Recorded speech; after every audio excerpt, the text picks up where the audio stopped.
Welcome to उच्चल TV kids science and stories. Toonpur एक गांव था। वहां अशोक अपनी माता पिता और पत्नी के साथ रहता था। अशोक को पुरानी चीजें सहेज कर रखने का बहुत शौक था। अशोक की पत्नी बहुत ही भोली थी। अशोक के माता पिता की खूब सेवा किया करती थी। अशोक राम नारायण के कबाड़ की दुकान पर जाता है और कहता है, भाई राम नारायण, आप क्या लेकर आए हो आज अपने इस कबाड़ खाने में जो मेरे काम आ सके? मैं उसका। राम नारायण बोला, आज हमको कबाड़ में एक पुरानी टीवी मिली है, बस उसे ही लेकर आया हूँ। राम नारायण अशोक को टीवी दिखाने लगता है। अशोक राम नारायण को टीवी खरीदने के बदले पैसे देता है और कहता है, राम नारायण, इस टीवी को लेकर मैं अपने घर जाऊंगा और ठीक करके लगा दूंगा, तो मेरे माता पिता इस टीवी को देखा करेंगे। वो घर पे ही रहते हैं, तो उनका दिन अच्छे से कट जाया करेगा। अशोक उस टीवी को लेकर अपने घर चला गया और टीवी को सही करके अपने घर पर लगा दिया। जैसे ही टीवी ऑन हुआ, उस टीवी पर एक प्रोग्राम आने लगा। पूरा परिवार बैठकर टीवी देखने लगा। अशोक की माँ बोली, ए जी, चुप रहिए, हमको फिल्म देखने दीजिए। आखिरी फिल्म हम साथ साथ हैं देखी थी। उसके बाद सारा परिवार एक साथ बैठकर टीवी देखने लगा। टीवी पर एक कार्यक्रम चल रहा था। उसमें दिखाया जा रहा था कि एक महिला सब्जी खरीदने जाती है और बोलती है, ओ सब्जी वाले भैया, बताओ सब्जी कितने रुपए किलो है? तब तक पीछे से बाइक पर सवार एक चोर आता है और उस महिला के गले की सोने की चेन को छीनकर भाग जाता है। वह महिला बेचारी चिल्लाई, चोर चोर चोर, मेरी चैन लेके भाग गया चोर। लेकिन वह चोर भाग गया। अशोक की माँ बोली, सीरियल कितना अच्छा है। तब तक शाम का समय हो गया। अशोक की माँ बोली, आप लोग टीवी देखिए, मैं तब तक बाजार से सब्जियां खरीद कर लाती हूँ। जैसे ही अशोक की माँ घर से बाहर सब्जी लेने गई, वहां पर बाइक पर सवार एक युवक आया और अशोक की माँ के गले की सोने की चेन को छीनकर भाग गया। अशोक की माँ चिल्लाई, चोर चोर, लेकिन वह चोर भाग गया। यह सुनकर अशोक बोला, कोई नहीं माँ, हम आपको दूसरी चैन दिला देंगे। बाजार में ये सब तो होता ही रहता है, आप परेशान मत होइए। इतना कहकर अशोक सभी के घर चिट्ठियां बांटने चला जाता है। शाम के समय अशोक चिट्ठियां बांटकर अपने घर लौटा तो देखा कि उसका पूरा परिवार टीवी देख रहा है। अशोक भी टीवी देखने लगा। टीवी में सीरियल चल रहा था कि एक बूढ़े व्यक्ति सड़क पर टहल रहे हैं। तब तक पीछे से एक बौना व्यक्ति आता है और उस बूढ़े व्यक्ति का पर्स चुराकर भाग जाता है।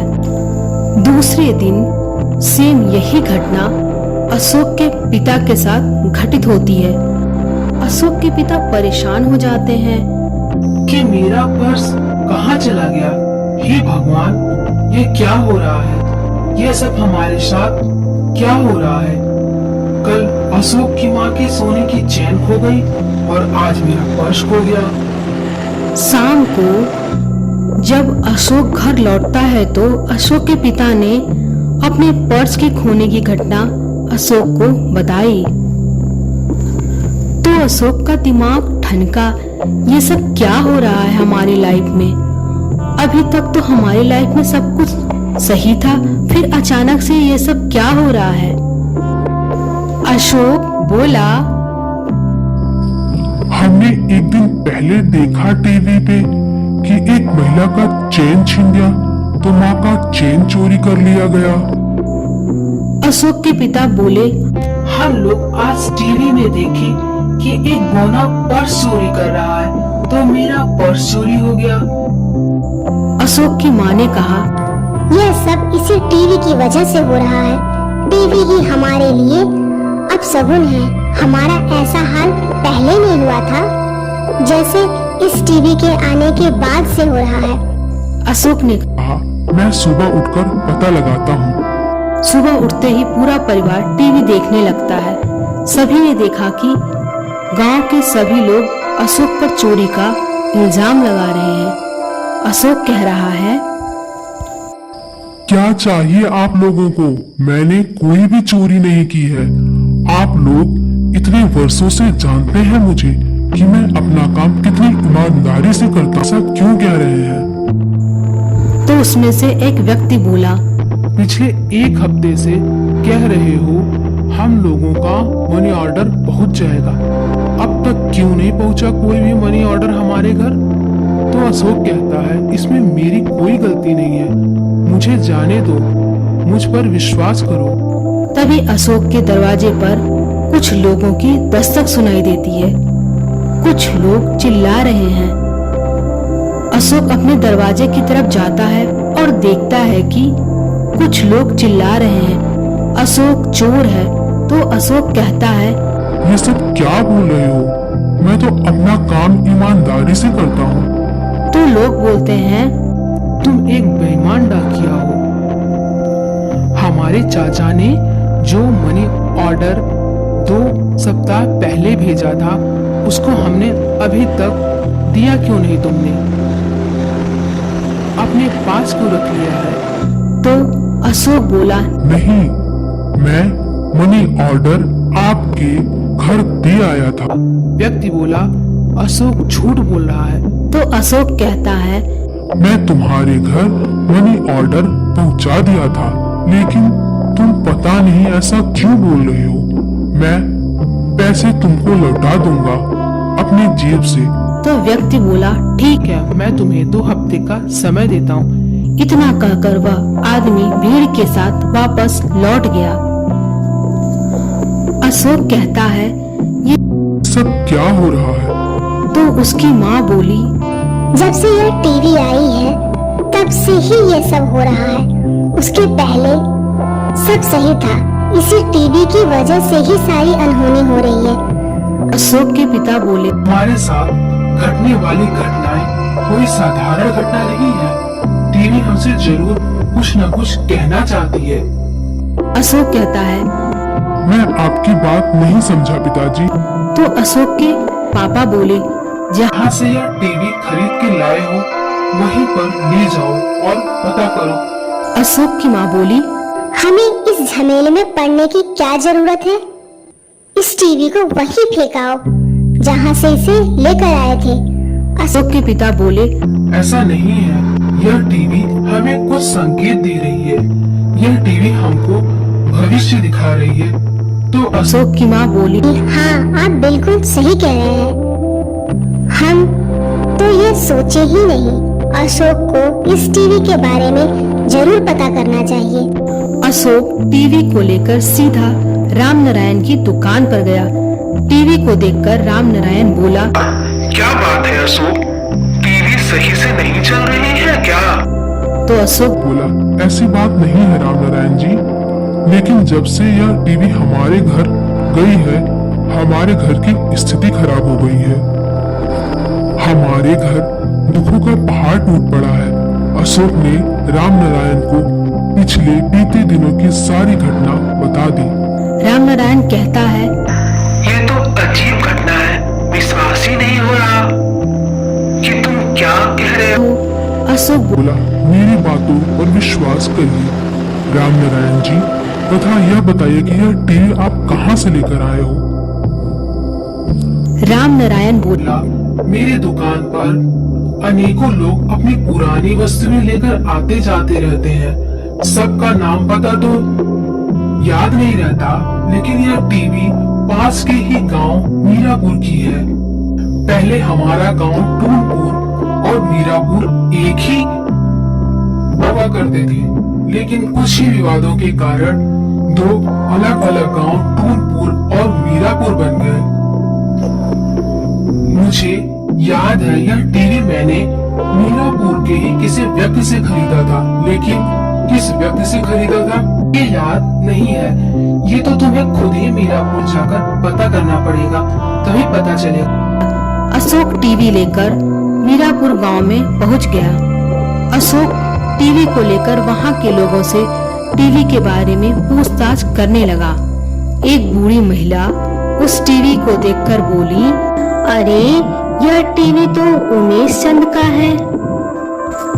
तो अशोक ने बोला, आप हमें उमेश चंद के घर का पता बता दीजिए। उस बूढ़ी महिला ने कहा, उमेश चंद का घर गांव के तालाब के पूर्व में स्थित है। अशोक उस टीवी को लेकर उमेश चंद के घर चला गया। उमेश चंद उस टीवी को देखकर बहुत चक्के रह गया कि यह टीवी तो उनके बेटा विदेश जाने से पहले लेकर आया था, और यह टीवी कुछ समय पहले मेरे घर से चोरी हो गई थी। इस टीवी को मैंने बहुत ढूंढा, लेकिन कहीं नहीं मिली। अशोक बोला, आपकी इस टीवी को मैंने एक कबाड़ी की दुकान से खरीदा था। लेकिन जब से मैंने यह टीवी खरीदा था, मेरे घर पर दुखों का पहाड़ टूट पड़ा है। कोई न कोई अनहोनी होती ही रहती है। अशोक ने पिछले दिनों की सारी घटना उमेश चंद को बता दी।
उमेश चंद बोला, तो ठीक है, टीवी ऑन करो, मैं भी देखता हूँ कि तुम कितना सच बोल रहे हो। अशोक ने टीवी ऑन कर दी तो टीवी में देखा कि गांव के कुछ लोग अशोक के पास आकर माफी मांग रहे हैं और बोल रहे हैं कि डाकिए भाई हमें माफ कर दो। गलत पता लिख देने की वजह से वह मनी ऑर्डर नहीं मिला था। मैं गांव के सब लोगों के सामने तुमसे माफी मांगता हूँ, मुझे माफ कर दो। अचानक टीवी बंद हो गया। उमेश चंद को भी अपनी आंखों द्वारा देखे इस दृश्य पर विश्वास नहीं हो पा रहा था कि तभी अशोक के कानों में कुछ गांव वाले लोगों की आवाज सुनाई दी। गांव के लोग उमेश चंद्र के घर के अंदर आ गए और एक व्यक्ति बोला, हमें माफ कर दो भैया। ओ डाकिए भाई, दरअसल जल्दीबाजी में गलत एड्रेस लिख देने की वजह से वह मनी ऑर्डर हमें नहीं मिल पाया था। अब वह मनी ऑर्डर हमें मिल गया है, तो मैं तुमसे माफी मांगता हूँ। मुझे माफ कर दो डाकिए भाई। अशोक ने उन्हें माफ कर दिया तो गांव वाले वापस लौट जाते हैं। उमेश चंद्र बोलता है, हमें तो विश्वास ही नहीं हो पा रहा है, लेकिन जो अपनी आंखों से देखा है उसे झुटलाया भी तो नहीं जा सकता। उमेश चंद्र बोला। अरे यार, टीवी कैसे बंद हो गया? उमेश चंद्र ने टीवी को ऑन किया तो टीवी स्क्रीन के अंदर उमेश चंद्र का बेटा नजर आया। उमेश चंद्र का बेटा बोला, मुझे बचा लीजिए पिताजी, मैं कब से आपका इंतजार कर रहा था। मैं इंतजार कर रहा था कि कब आपके हाथों से टीवी ऑन हो। उमेश चंद्र बोला। बोला, ऐसा कैसे हो सकता है? मेरा बेटा तो विदेश नौकरी करने गया था। उमेश चंद्र का बेटा बोला, मुझे माफ कर दीजिए पिताजी, मैं विदेश नौकरी करने नहीं गया, बल्कि इस समय लाल समंदर में फंसा हुआ हूँ। तो उमेश चंद्र पूछा, तुम इस समंदर में कैसे फंस गए और ये सब क्या हो रहा है? तो उमेश चंद्र का बेटा बोला, पिताजी, मैं विदेश जाने के लिए निकला ही था कि अचानक मेरी नजर गांव के बाहर के पुराने बरगद के पेड़ पर पड़ी। इस पेड़ के नीचे एक साधु विश्राम कर रहे थे और साधु के पास एक सोने का भरा संदूक रखा था, जिसे देखकर मेरे मन में लालच आ गया। जैसे ही मैंने उस संदूक को चुराने की कोशिश की, साधु की आंखें खुल गई। साधु ने मुझे श्राप दे दिया, जिससे मैं इस लाल समुद्र में फंस गया। बहुत माफी मांगने पर उन्होंने कहा कि तुम इस लाल समुद्र में ही कैद रहोगे, लेकिन तुम्हारी आत्मा तुम्हारी आखिरी खरीद कर लाई हुई सामान में कैद रहेगी। साधु ने बताया कि तुम्हें इस लाल समुद्र से वही व्यक्ति बाहर निकाल सकता है जो मन का सच्चा हो, जो स्वार्थी नहीं होगा, जो हमेशा दूसरों के हित के लिए ही सोचेगा, जो हमेशा दूसरों के हित का ही कार्य करता होगा। मेरी लाई हुई आखिरी वस्तु यह टीवी थी। इसी वजह से मेरी आत्मा इस टीवी में कैद हो गई। तो उमेश चंद्र बोला। बताओ, हम तुम्हारी किस प्रकार से मदद कर सकते हैं? तो उमेश चंद्र का बेटा बोला, मेरी मदद केवल अशोक ही कर सकता है, क्योंकि पूरे गांव में केवल अशोक जी ही ऐसे हैं जिनके मन में दूसरों के प्रति परमार्थ की भावना है। उमेश चंद्र के बेटे की बात सुनकर गांव के सभी लोग चौंक गए। सभी के मन में अशोक के प्रति और अधिक सम्मान बढ़ गया था। अशोक बोला, मुझे बताओ, मैं तुम्हारी कैसे मदद करूं? तो उमेश चंद्र का बेटा बोला, तुम इस लाल समुद्र को देख रहे हो ना? अपनी आंखें बंद करके इस लाल समुद्र के बारे में सोचो, जिससे तुम स्वयं टीवी स्क्रीन के अंदर चले आओगे। उमेश चंद्र के बेटे के कहने पर अशोक ने वैसा ही किया। जब अशोक ने आंखें खोली तो देखा कि अशोक लाल समुद्र के अंदर पहुंच गया है। अशोक बोला, मैं यहाँ पर आ तो गया हूँ, लेकिन यहाँ से तुम्हें बाहर कैसे निकालूं? तो उमेश चंद्र का बेटा बोला, यह तो हमको भी नहीं पता कि यहाँ से बाहर कैसे निकलते हैं। अशोक काफी सोच विचार करने के बाद बोला, उस साधु ने तुम्हें ये बताया था कि जो व्यक्ति सच्चा होगा वह लाल समुद्र के बारे में सोचेगा तो वह लाल समुद्र में स्वयं पहुंच जाएगा। तो अगर वही व्यक्ति अपनी आंखें बंद करके लाल समुद्र से बाहर जाने के बारे में सोचेगा तो बाहर निकल जाए। अशोक ने अपनी आंखें बंद करके लाल समुद्र से बाहर निकलने के बारे में सोचा। कुछ ही देर के बाद उमेश चंद्र का बेटा और अशोक समुद्र से बाहर आ गए थे, अर्थात दोनों टीवी स्क्रीन से बाहर आ गए थे। तो अपने बेटे को देखकर उमेश चंद्र खुश हो गया और बोला, अशोक, तुम वाकई में बहुत अच्छे व्यक्ति हो। उमेश चंद्र का बेटा अब श्राप से मुक्त हो गया था। अशोक खुशी खुशी अपने घर चला गया। तो बच्चों, कैसी लगी ये कहानी? और कहानी से हमें यह सीख मिलती है कि हमें लालच नहीं करना चाहिए। Kindly follow and subscribe and press the bell icon for latest videos.